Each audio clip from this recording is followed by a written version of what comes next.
¿quiénes estarán en el lago de fuego? Apocalipsis 21, versículo 8. Pero los cobardes e incrédulos, los abominables y homicidas, los fornicarios y hechiceros, los idólatras y todos los mentirosos tendrán su parte en el lago que arde con fuego y azufre, que es la muerte segunda.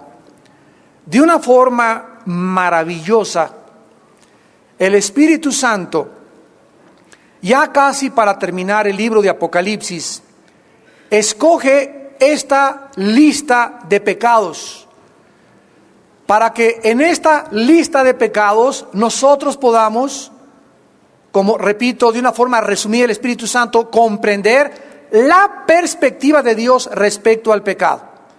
Porque una de las cosas que hemos visto al estudiar la Biblia es que la Biblia destruye la elevada opinión que el hombre tiene de sí mismo. La Biblia destruye la elevada opinión que el hombre tiene de sí mismo. Nosotros pensamos desde un punto de vista humano, no, los que se van a condenar van a ser, ¿verdad?, los que mataron a 30 personas, aquel que mató a su mamá y la enterró en su jardín, el mochaorejas, los narcotraficantes, eso sí, pero yo no tengo pecados tan grandotes como esos. Y cuando nosotros comenzamos a creer que la perspectiva del pecado es igual a la perspectiva que Dios tiene del pecado, nos equivocamos rotundamente. Y nos damos cuenta que Dios es el único que puede decir la gravedad y las consecuencias de los pecados humanos. Así que lo que los hombres tienen como sublime, muchas veces delante de Dios, es como abominación. Vamos a ver en primer lugar en esta noche que la lista de los que van a estar en el lago de fuego la encabezan no los secuestradores, no los violadores, no los adúlteros, no los fornicarios, no los asesinos, sino que encabeza la lista los cobardes. Muy bien. Esta palabra cobardes, de hilos, en el griego con D de Daniel, de hilos, significa los temerosos. Las personas que encabezan esta lista son las personas que tuvieron miedo de seguir a Jesús. Son las personas que creyeron que si seguían a Jesús iban a perder amistades, familia, dinero, poder, el reventón, placeres sexuales, etcétera, etcétera. Son las personas que escogieron el camino ancho, la puerta amplia que conduce a la perdición, el camino fácil de la vida. Jesús lo dijo claramente, que seguirlo requería de valor, y requería de consagración, y requería de hacer una decisión donde si no cargábamos nuestra cruz y nos negábamos a nosotros mismos, no seríamos dignos de servirle. Estas personas escogieron la puerta amplia y la puerta espaciosa que conduce a la perdición. Jesús dijo, ancha es la puerta y espacioso el camino que conduce a la perdición, y la mayoría van por ese camino. Es el camino donde tú eres tu amo, es el camino donde tú pones tus reglas, es el camino donde nadie te va a decir que lo que tú estás haciendo es pecado. Bueno, si yo soy homosexual, es para ti, para mí es un estilo de vida, tú no me tienes que juzgar. Es esa clase de personas que dicen que nadie puede juzgarlas porque ellos han decidido lo que es bueno y lo que es malo. Son las personas que comieron del árbol del conocimiento de la ciencia y del mal, donde no le dejan a Dios que Él decida qué es bueno o qué es malo, sino que ellos, de acuerdo a lo que yo creo que esto no es tan malo, comienzan a seguir ese camino necio y engañoso del corazón perverso. Esta es la vida donde tú eres el rey. Repito, donde tú determinas lo que es bueno y lo que es malo. Es el camino de los apetitos. Es el camino donde cualquier mujer que se te antoje, te vas detrás de ella.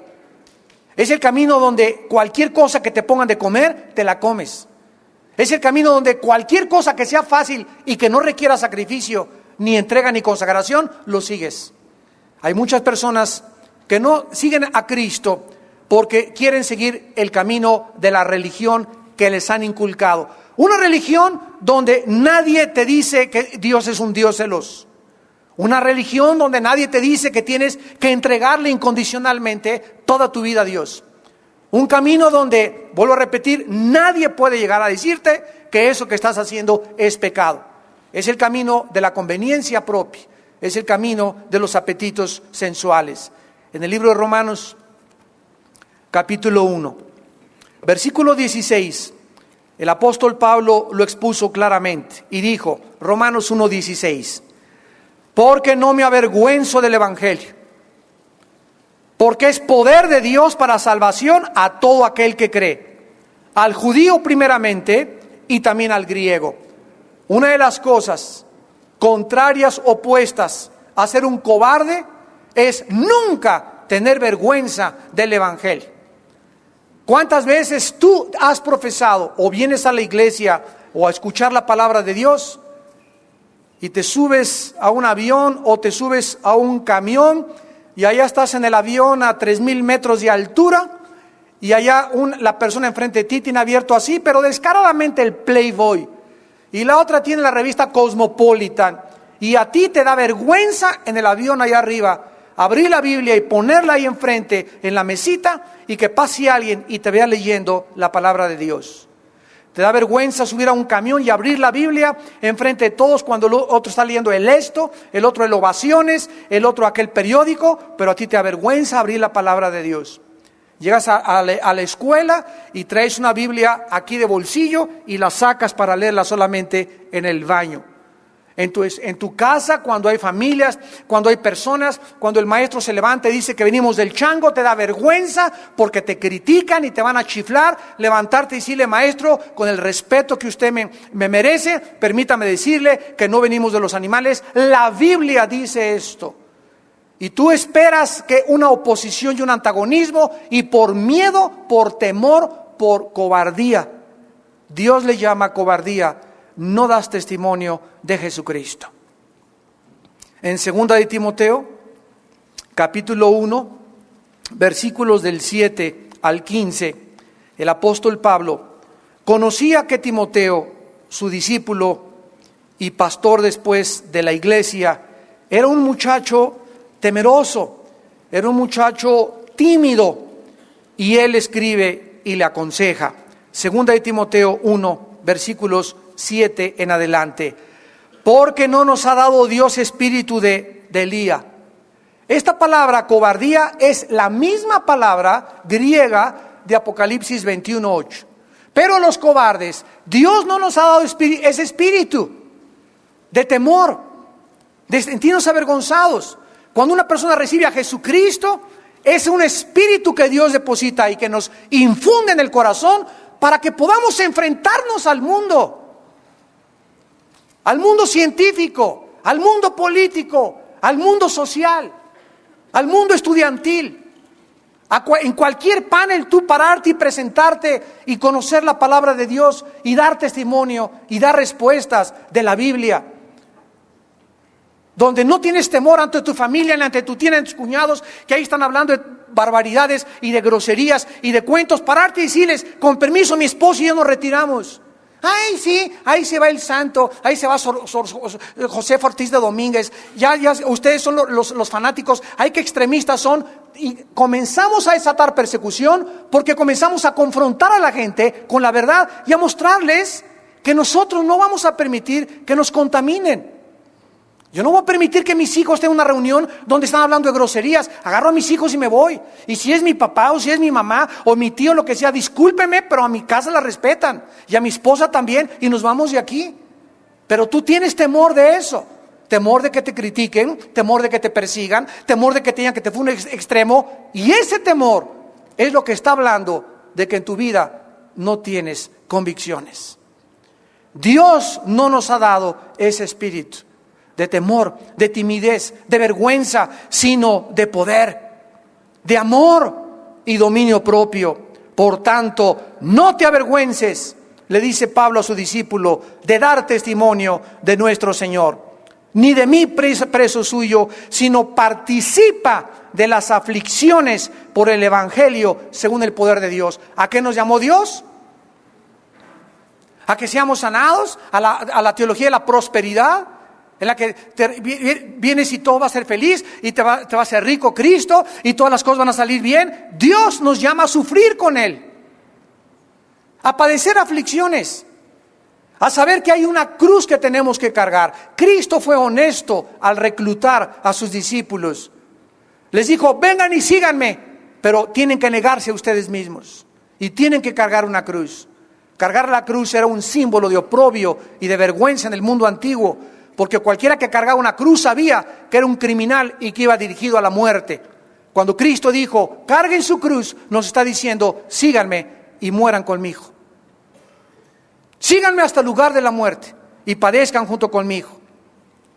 Estas personas en el día de la prueba tuvieron miedo, tuvieron vergüenza de mostrar quién eran y a quién servían.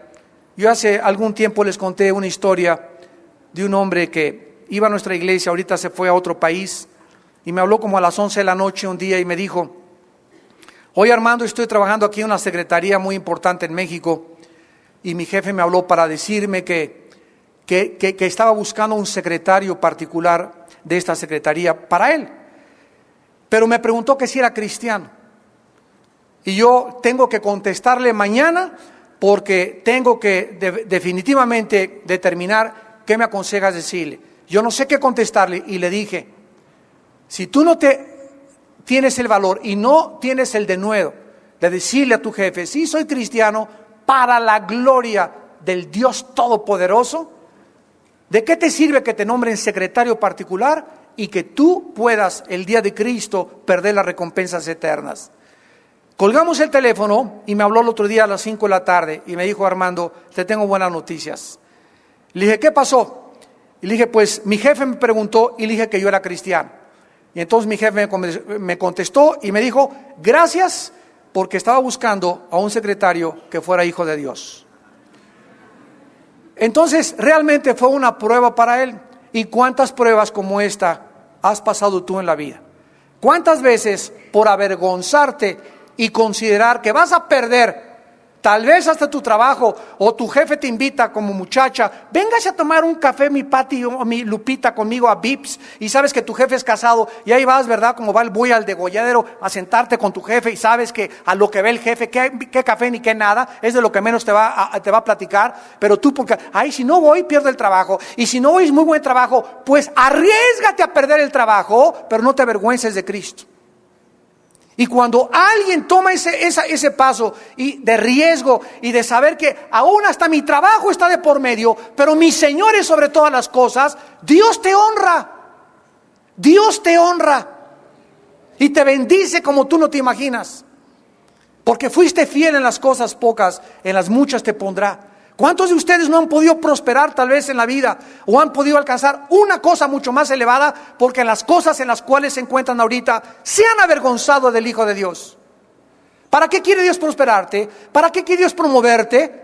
Para que te envanezcas y te glorifiques a ti mismo, y para que el dinero y la posición comiencen a marearte y a corromperte internamente. ¿Verdad que no? Pues entonces Dios te está haciendo un favor en dejarte como estás. Quédate con tu bochito. La ignorancia deliberada de los cobardes es buscar la conveniencia personal. En lugar de la verdad, no les conviene conocer ni obedecer a la verdad. Estas palabras de Francis Schaeffer, un gran hombre de Dios, nos dejan una reflexión. En segundo lugar, dice Apocalipsis 21:8 que la lista le siguen los incrédulos. Esta palabra apistos significa las personas que no fueron dignas de confianza. La palabra fiel, pistos en el griego, significa digno de confianza, y de ahí se deriva la palabra pistis, que se tradujo fe. ¿Quién es una persona que tiene fe? Es una persona que confía que lo que Dios ha dicho aquí en su palabra es verdad. Y como yo creo, que significa, es un sinónimo de confianza, y confío que lo que Dios dice es la verdad, yo actúo conforme a lo que está escrito, porque confío que Dios no me va a dejar ni a desamparar, y Él va a cumplir lo que Él me ha prometido. Eso se llama confiar en Dios. Por eso la fe sin obras está muerta. Dios desde arriba del cielo está pidiéndonos a nosotros aquí abajo que confiemos en Él, para que Él pueda confiar en nosotros.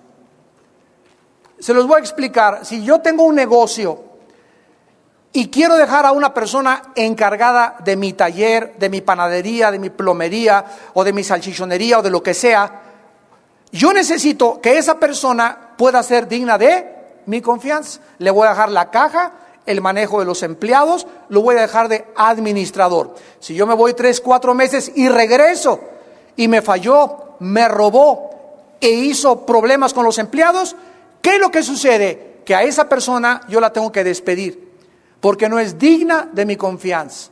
Pero si yo tengo 10 negocios y Pancho Pistolas le dejo la refaccionaria y me fue fiel y pagó estas cosas, voy a comenzar a pensar que Pancho me puede ayudar a administrar otro negocio también.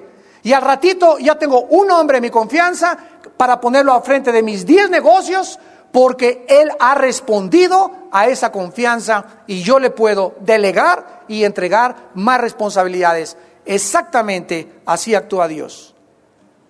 Dios te pone en un lugar y le eres infiel. Te pone en otro lugar y le eres infiel. Te dice que le des solamente el 10% de tus entradas, el diezmo, y le eres infiel. ¿Cómo quieres que Dios te ponga sobre más? ¿Por qué no lo haces? Lo haces por incredulidad. Porque no crees que funciona. Porque no crees que realmente lo que Dios dice es la verdad. Esta parte de esta incredulidad y estas personas que van a estar en el lago de fuego se refiere a los que no quisieron creer. Escúchame con atención. O a los que no quisieron depositar o confiar en Jesucristo. En Juan capítulo 3, el Señor Jesucristo nos explica esta forma de proceder de estas personas que estarán en el lago de fuego en un futuro próximo. Dice en Juan, el Evangelio de Juan capítulo 3, versículo 19 al 21, y esta es la condenación. La palabra condenación, crisis, es la palabra que se usa para el juicio del gran trono blanco, que ya lo vimos la clase antepasada. Este es el juicio al que se van a enfrentar. Que la luz vino al mundo y los hombres amaron más las tinieblas que la luz. ¿Por qué? Porque sus obras eran malas. Yo en una cruzada que tuve en Tabasco, hablé sobre el infierno y me estaban esperando 3 muchachas cuando bajé de la plataforma y una me dice: usted viene a asustarnos, el infierno no existe, usted solamente viene a ponernos aquí susto y pánico del diablo, porque ni siquiera el diablo existe. Y venía muy desafiante la muchacha, como de 16 años de edad.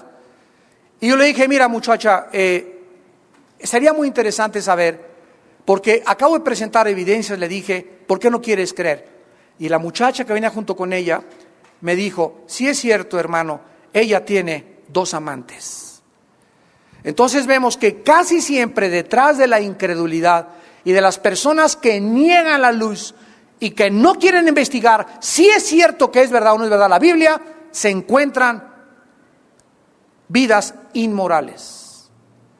No les conviene la luz, porque la luz les va a alumbrar totalmente y les va a mostrar lo sucio y la corrupción que hay dentro de nosotros, y el ser humano se espanta al ver tanta corrupción, y el ser humano no quiere verse así. Es que la Biblia es un espejo, y Dios vino precisamente a retratarnos en la Biblia y a mostrarnos cuánta maldad hay entre nosotros, para que le gritemos: ten misericordia de nosotros, Señor, y le pidamos perdón y ayuda y su poder para que nos saque de la inmundicia de donde todos vivíamos antes de conocer a Jesucristo. Pero dice Jesucristo, ellos no quisieron, amaron las tinieblas más que la luz, porque sus obras eran malas, porque todo aquel que hace lo malo aborrece la luz. Todo aquel que hace lo malo aborrece la luz, y no viene la luz para que sus obras no sean reprendidas. Ahora este sábado tuvimos un desayuno en Toluca. Gracias a Dios tuvimos con más de 60 conversiones.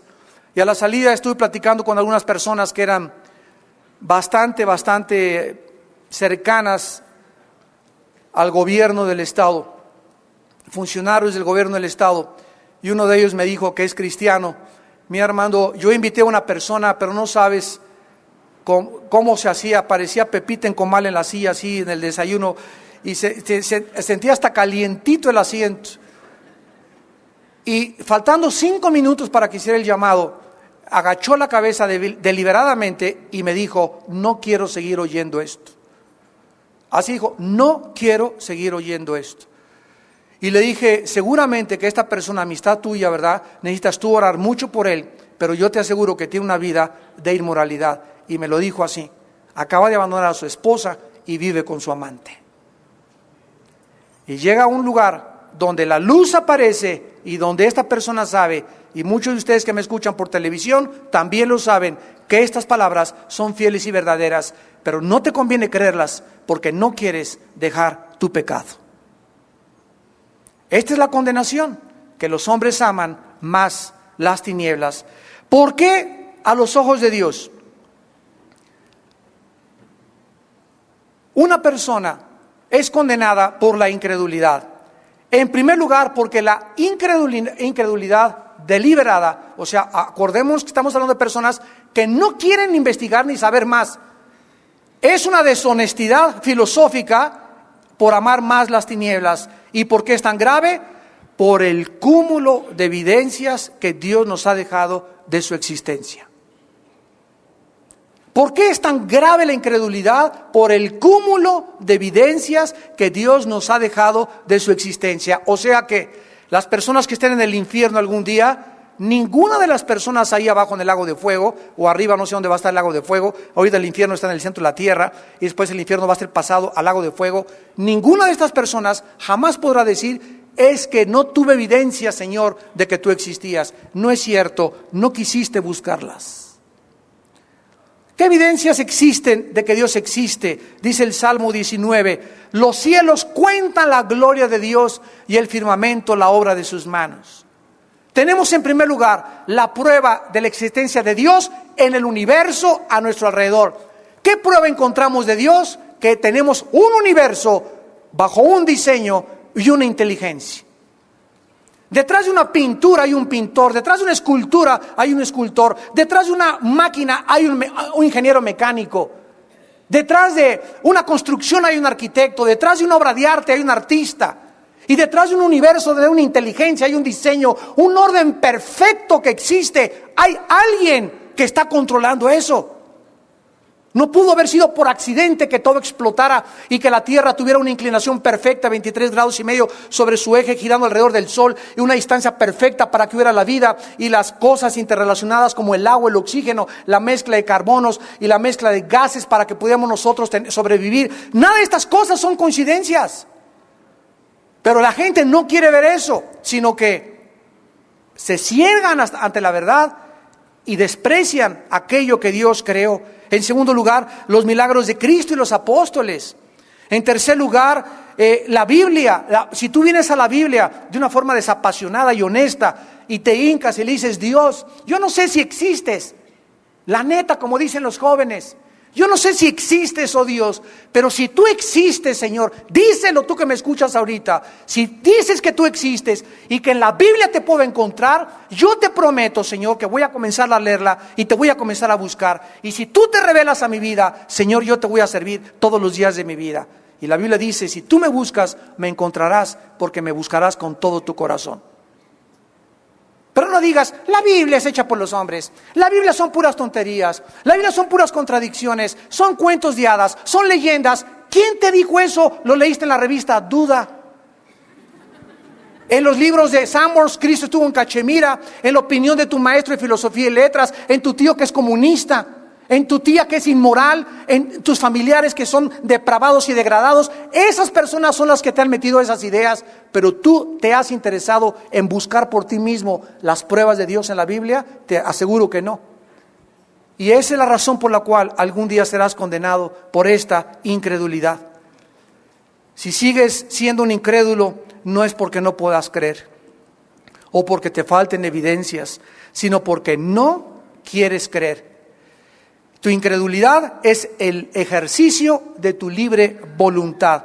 No crees porque no te conviene creer y porque no quieres creer.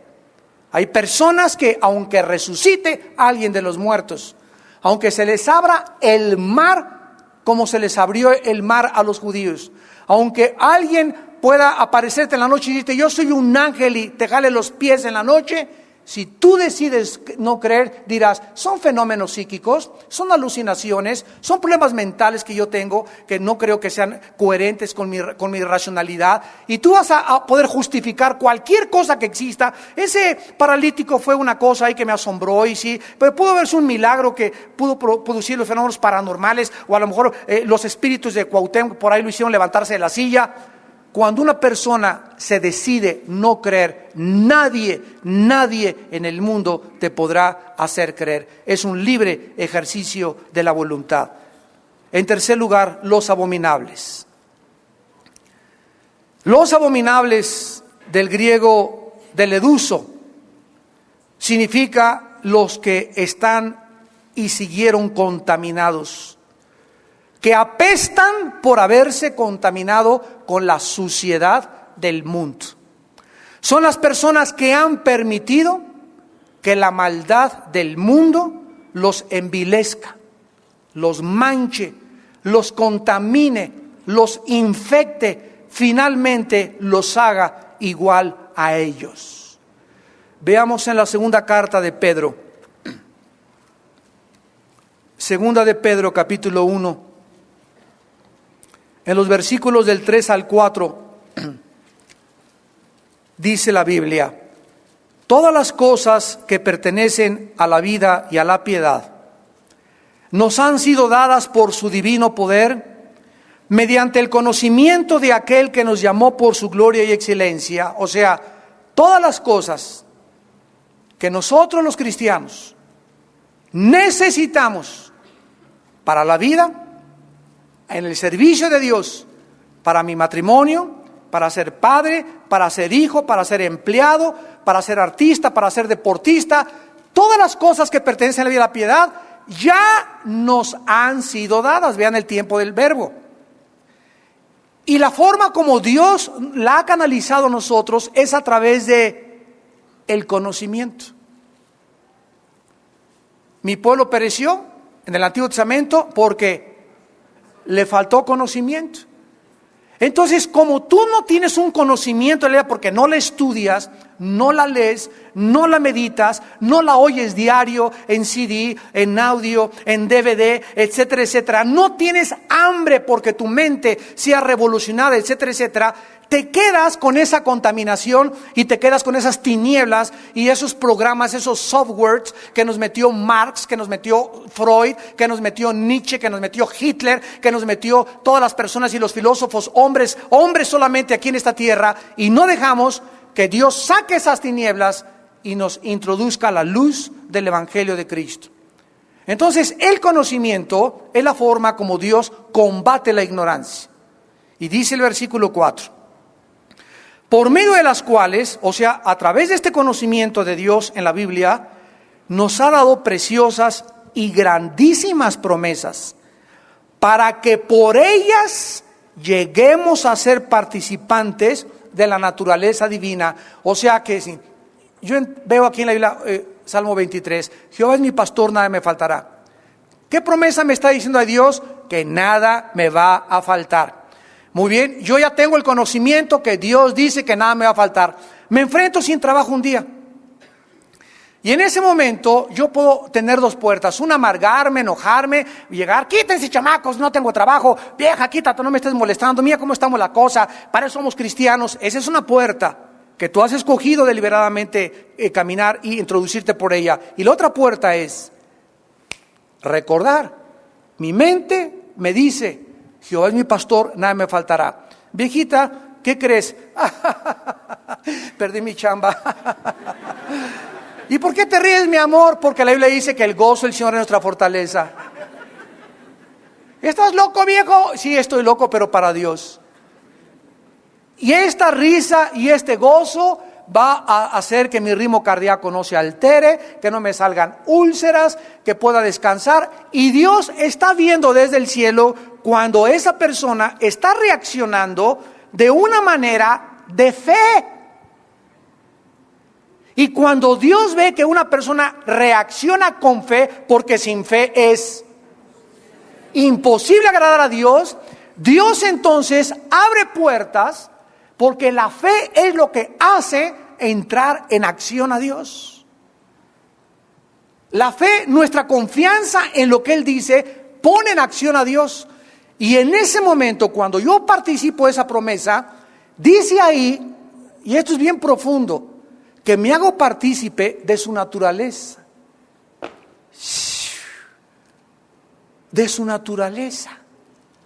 O sea que tenemos la naturaleza de Dios. Pero esa naturaleza de Dios cada día va a crecer dentro de mí. Y seré cada vez más parecido a Dios y más parecido a Jesús mientras yo crea sus promesas, que son muchísimas. Y cada una de las promesas, son más de 8,000 en la Biblia promesas. Cada promesa que yo pongo en acción en la vida, participo más y más de Él y me hago cada vez más y más como es mi Dios. Ahora, veamos finalmente lo que nos interesa. Habiendo huido de la corrupción que hay en el mundo a causa de la concupiscencia, ¿para qué nos deja Dios las promesas? Para que cada promesa que yo creo me aleja más. Cada vez que yo digo, sí, Señor, perdí la chamba, y la mujer tiene un marido que no es creyente y comienza a servirle el desayuno y a darle de comer al enemigo, y comenzamos a actuar, la muchacha no se deja manosear por el novio. Todas las cosas que hagamos en la vida y las decisiones que tomemos, si son a favor de lo que la palabra de Dios dice, nos aleja y nos aleja y nos aleja de la contaminación, de la suciedad, de la inmundicia en la que viven tus amigos, mis familiares, mis familiares, estudiantes, maestros, de acuerdo a la Biblia. Este mundo alrededor de nosotros, a donde tú vayas, está contaminado. Todo está contaminado por el pecado. Y esto nos hace alejarnos del pecado y de la contaminación. Los abominables son aquellas personas, repito, que permitieron que la maldad del mundo, veían Big Brother diario, los envileciera. Son las personas que están, escuche y escuche y escuche chistes groseros, groserías, revistas de sexo, películas de sexo, de pornografía, chistes groseros, burlas, y todo absolutamente lo que está alrededor lo dejan que les llegue a su vida, los infecta, finalmente los hace igual a ellos. La amiga con la que sales y todo lo que te cuenta la amiga, si tú dejas que la amiga te siga contando las cochinadas que hizo con su novio, te va a contaminar y vas a acabar igual que ella. Ese amigo que tú tienes y que te cuenta cómo le puso los cuernos a su esposa y cómo se fue con la amante y cómo se borrachó, etcétera, etcétera, síguete juntando con él y te va a envilecer, te va a contaminar, y al ratito ya no vas a sentir ninguna cosa, se cauterizará tu conciencia y comenzarás a convertirte en una persona abominable. Existen mujeres que comenzaron así. Una muchacha aparentemente pura se convierte en una prostituta por una mala amistad. Un muchacho aparentemente puro se vuelve drogadicto por un marihuano con el que sale o por un drogadicto con el que comienza a tener relaciones. Una muchacha que iba a proponerse a ser virgen hasta su matrimonio, se encuentra una muchacha o una amiga que se acuesta con el novio, y a los 3 meses de andar con ella vas a hacer lo mismo, te vas a acostar con tu novio, porque en lugar de que tú la rescataras a ella y ella se convirtiera a ti, tú te conviertes en ella. No tenemos los cristianos más que 2 opciones: o la gente con la que andamos la jalamos, o la gente con la que andamos nos jala a nosotros. Acuérdate de eso durante toda tu vida. El mundo nos puede quitar la salud, el dinero, las propiedades, nuestro trabajo, pero lo único que el mundo no nos puede quitar sin nuestro consentimiento es nuestra moral. Esto es algo que entregamos voluntariamente. En cuarto lugar, los homicidas. Esta palabra poneus en el griego es una persona asesina. Y aquí es importante aclarar algo. En la Biblia existen dos tipos de crímenes. Nosotros usamos la palabra matar y asesinar de una forma sinónima. Estamos equivocados, señores etimólogos y lingüistas. Tú puedes en la guerra matar sin que hayas asesinado. Matar en la Biblia es en defensa propia. Matar en la Biblia es con el propósito de salvar otra vida. Por ejemplo, si vamos a la guerra los cristianos y tenemos que usar el fusil, y yo le disparo a los chinos o a los enemigos de México, a los que no sé, ¿verdad? No lo voy a decir, chinos, cara de ojal, ándele, ¿verdad? Sino, ya ahí hubo dentro de mí una actitud de odio para matar. Hay muchos soldados que sí matan, y lo vemos en las cortes marciales continuamente como los juzgan sus países, que realmente matan porque les gusta y asesinan, ya no están matando, están asesinando. Inclusive hasta se les pasa la mano con civiles. Pero si tú vas pasando, ¿verdad? Y ves que están violando a una niña, y es una persona que tal vez traiga una navaja o un cuchillo, y tú traes una pistola, o tú sabes karate, y tú puedes usar y le das un caratazo, o sacas la pistola y se te fue, y le pegaste en la paz en el corazón y lo mataste, Dios no te juzga como asesino, porque lo hiciste para salvar una vida. O alguien se mete a tu casa y ves que en el cuarto de tus hijas está ahí una sombra, etcétera, etcétera, y andas con la pistola y disparas y lo matas al asesino. Tú no eres asesino delante de Dios. Asesinar no es igual a matar. Asesinar es con premeditación, alevosía y ventaja. Cuando Dios dice en Éxodo, no matarás, la palabra es ratzá en el hebreo, que significa matar con premeditación, alevosía y ventaja, por venganza o por codicia. Cuando dice no matarás, ahí dice, entonces esto no significa que el cristiano no pueda matar en defensa propia, o si alguien me va a agredir, me defiendo. Hay muchachas que en lugar de ser violadas y traen una navaja, matan al violador, no son asesinas delante de Dios. Dios ve la intención del corazón. Mateo 5, Jesús lo dijo. Oísteis que fue dicho, 21 y 22, Mateo 5, 21 y 22, no matarás, mas yo os digo que cualquiera de ustedes que le dice fatuo a una persona es culpable de homicidio. A Dios no le interesa quitarle el rifle al asesino. A Dios le interesa quitarle el odio que hizo que jalara el dedo del gatillo. Entonces, un rifle puede ser disparado con un corazón asesino, o un rifle puede ser disparado en defensa propia o en defensa de su país. Son las dos palabras diferentes para asesinar y para matar. Los homicidas aquí son los asesinos, las personas que mataron con premeditación, alevosía y ventaja. Por eso muchos que mataron en las guerras no serán culpables de este pecado, por cuanto lo hicieron en defensa propia. Entonces es importante que en la Biblia el odio es culpable, el que odia es culpable de asesinato. Tú tal vez en esta tarde me dices, yo nunca he jalado el gatillo a nadie, pero sabes una cosa, tú odias a tu abuelita, odias a tu papá, odias a tu hermano, odias a tu ex marido o a tu ex esposa. Y si tú te mueres con ese odio, de que si tú lo tuvieras enfrente y tuvieras chance, te lo echas, te vas al infierno y al lago de fuego. Porque a Dios no le interesa, ¿verdad?, que hayas jalado el gatillo. Muchos no han jalado el gatillo, ni han matado, de los que me escuchan, porque no han tenido la oportunidad de hacerlo. Pero muchos de ustedes, si tuvieran la oportunidad, hubieran matado a muchas personas hace mucho tiempo. Pero Dios sabe que en tu corazón existe ese odio, y ese odio, ese veneno, es lo que Dios quiere extirpar de raíz de tu vida. En quinto lugar, los fornicarios. ¿Quiénes son los fornicarios? Aquí se usó la palabra griega pornos, de donde tenemos la palabra pornografía. Y los fornicarios son las personas que usaron el sexo ilícitamente. Este domingo en el mensaje del cuerpo y la fornicación les expliqué que nuestro cuerpo, amados santos de Dios, nuestro cuerpo no fue hecho para la fornicación. Mi cuerpo no fue hecho para que yo sirviera al sexo. El sexo fue diseñado para servirme a mí y para ser usado en la dimensión única del matrimonio. Como las personas no saben para qué es el sexo, y mucho menos los jóvenes, pues usan el sexo indiscriminadamente.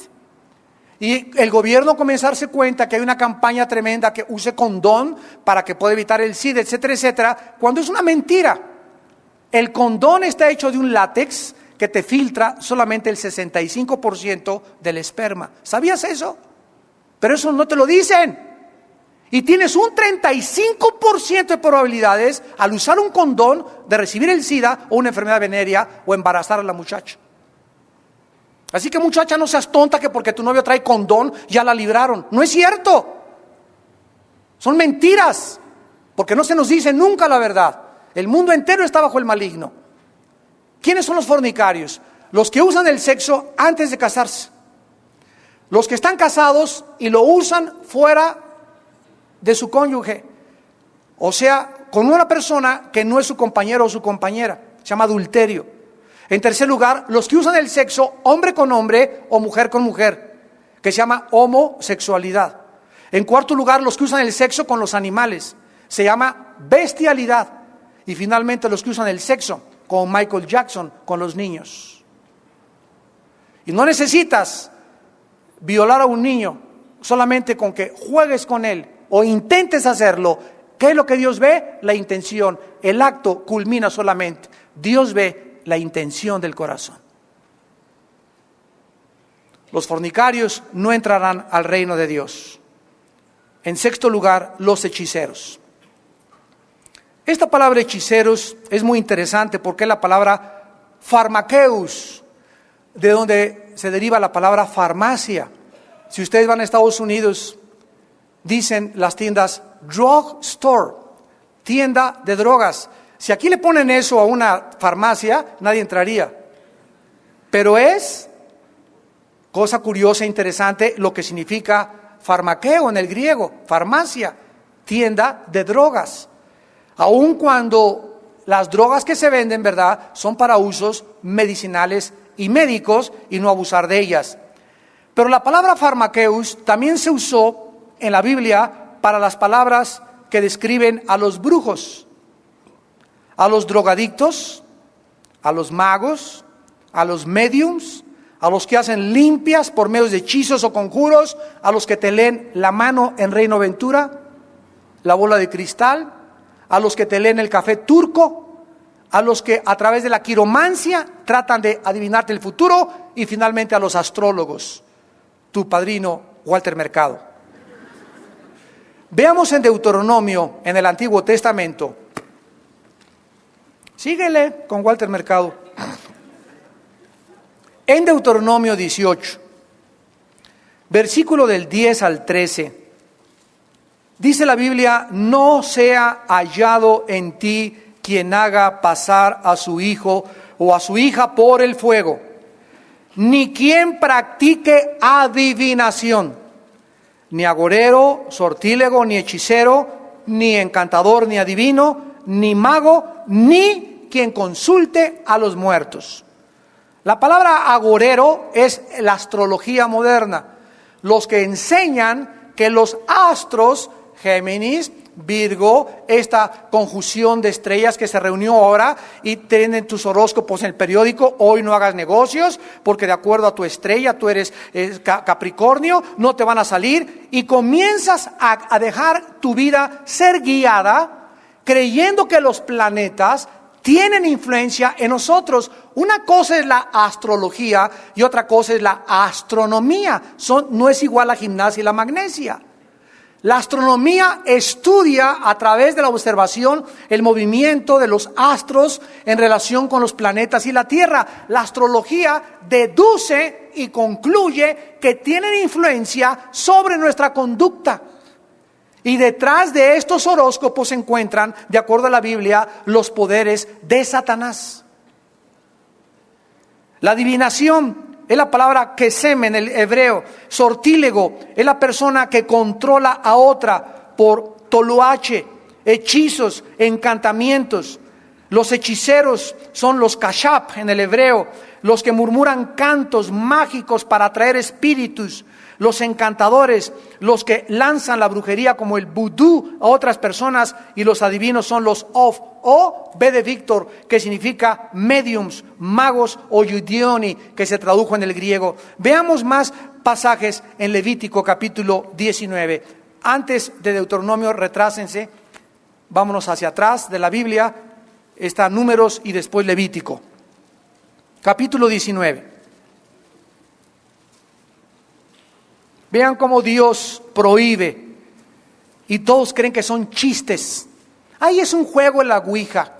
Voy nomás de chance a que me lean las cartas, a que me lean las cartas tarot, a que me lean la mano, a que me lean la bola de cristal. ¿Y eso qué es chiste para ti? ¿Y eso que crees que no tiene ninguna repercusión en tu vida? Dice la Biblia que estás pisando los terrenos de Satanás.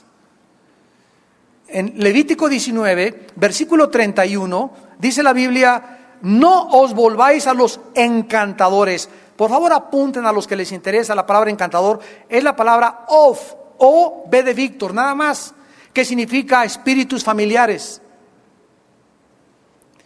Cuando tú vas a una reunión de mediums, se juntan varias personas y hay una persona a la que se le llama medium, que es el of en el hebreo, que es la persona que se encarga de canalizar la voz del espíritu de tu tía para que hable en la sesión, se agarren de las manos, se concentre y oís a tu tía hablándote: mi pepino. O por ahí: yo soy Cuauhtémoc. O peor: yo soy Juan Diego. Esa persona está haciendo contacto no con Cuauhtémoc, no con Juan Diego, no con el espíritu tía, está haciendo contacto con un demonio. Y estos espíritus, ese medium recibió ese espíritu de canalización de su papá o de su tío o de su mamá. Por eso se llaman espíritus familiares, porque cuando la persona se muere, ese espíritu se sale, entierran a tu tía y ese espíritu busca en primer lugar a alguno de sus hijos que sea sensible, que le guste la brujería, para meterse en él y perpetuar la espiritualidad y las disposiciones del medium a través de su corazón.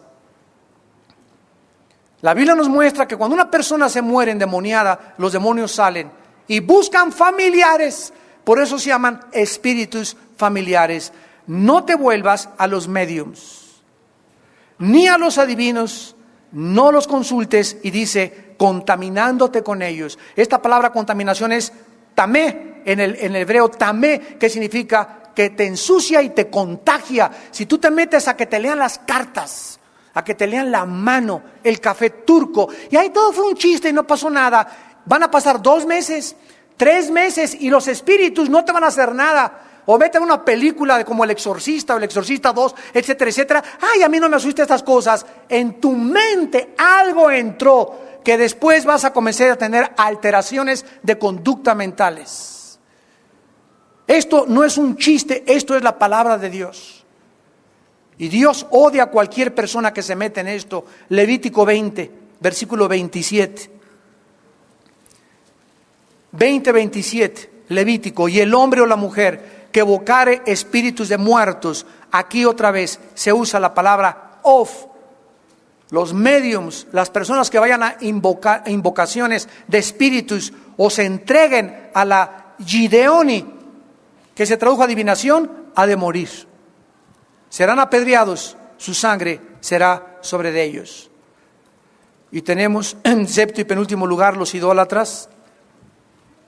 Los idólatras son las personas que han entregado su energía, su tiempo, su salud, su mente, a cualquier otra cosa en la vida que no haya sido Dios. Creemos que un idólatra es simplemente una persona que tiene una estatua ahí. No, yo tengo ídolos en mi casa, hermano. Yo saqué todas las estatuas. Si algo en tu vida, en tu corazón, ocupa el lugar, tu novio, tu coche, tu moto, tu hobby, tu deporte, etcétera, etcétera, y es primero que Dios, tienes un ídolo. Amarás a Dios con todo tu corazón, con todos tus pensamientos, con toda tu alma. Amarás a Dios de esta forma, y esta es la forma incondicional en la que Dios nos llama a que nosotros le sirvamos. La Biblia nos muestra que la idolatría fue el pecado junto con la incredulidad por la cual el pueblo no entró a Canaán en la tierra prometida. Y finalmente dice Apocalipsis 21:8, en octavo lugar, los mentirosos. Es interesante que la palabra mentiroso sea pseudos, pseudo profeta, pseudo intelectual. Son las personas no sinceras ni honestas con ellas mismas. Qué interesante es esto. Yo conozco personas, y le decía el otro día a mi esposa, ¿te acuerdas de ese muchacho? Hace 2 o 3 años, era un muchacho tranquilo, honesto, cayó en pecado, se metió con su novia, comenzó en las drogas, etcétera, etcétera. Y es increíble cómo desde que está en el pecado es un mentiroso de primera clase. Cualquiera de ustedes que me escucha, que vive en pecado, son mentirosos congénitos. Pero así te mienten yo, para nada, mijito, para nada, mijita. Yo, papi, sí, tú. Y si no tenemos esa capacidad, hay personas que mienten y enredan y siembran semillas de discordia, y a una persona le dicen una cosa, a otra persona le dicen otra cosa, a otra persona le dicen otra cosa. Son maestros en el arte de la mentira. Son hipócritas que quisieron vivir sus vidas dobles. ¿Quién subirá al monte de Jehová? Dice el Salmo 15, los íntegros de corazón, que es totalmente lo contrario a la mentira. ¿Quién es el padre de la mentira? Satanás.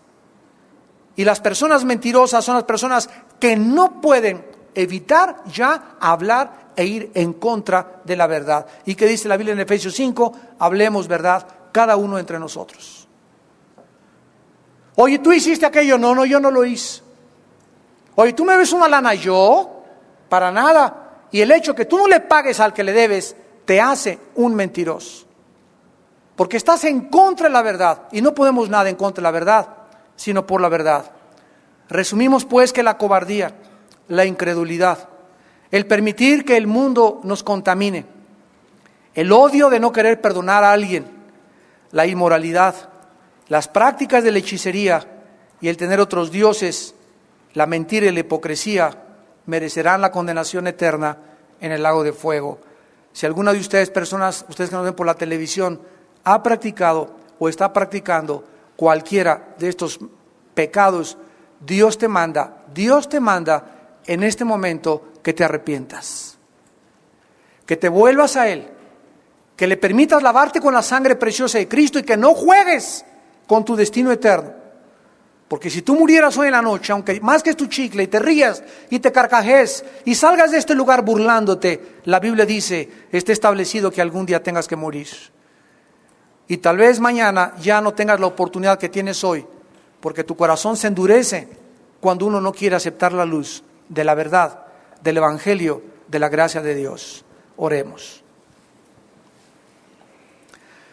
Padre, te damos gracias en esta noche por venir al mundo y decirnos qué es pecado delante de tus ojos.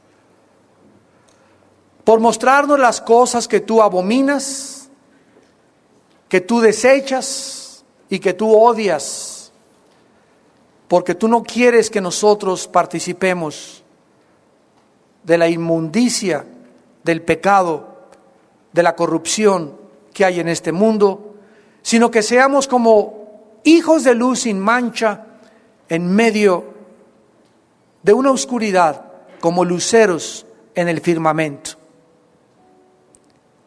En el día de la resurrección los justos resplandecerán como el firmamento, a perpetua eternidad. Tu Hijo dijo que Él era la luz, y Él nos dejó dicho a nosotros que nosotros ahora reflejemos esa luz. Porque nosotros no somos la luz, nosotros reflejamos la luz de Jesús, que Él vive dentro de nosotros. Así alumbre pues vuestra luz delante de los hombres, para que vean vuestras obras y glorifiquen a vuestro Padre.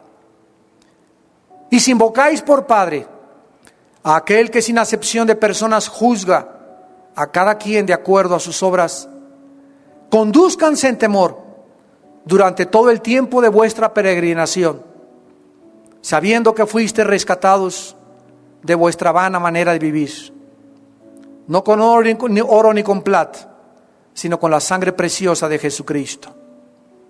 Gracias, Padre, porque hay perdón en la sangre de Cristo y porque cualquier pecado tiene perdón a través del arrepentimiento y de volvernos a ti.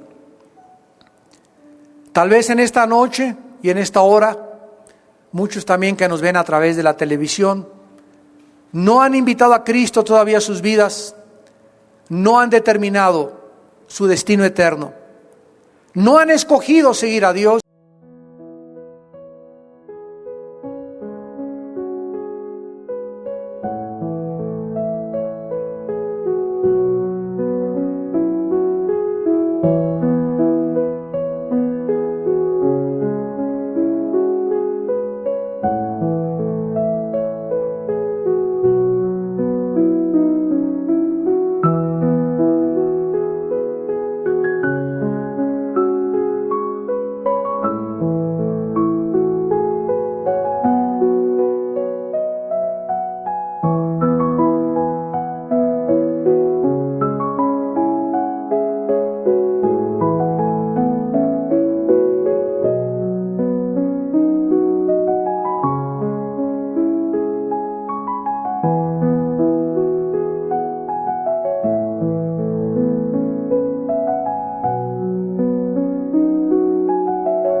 Ni se han decidido, tal vez, comenzar a buscarle.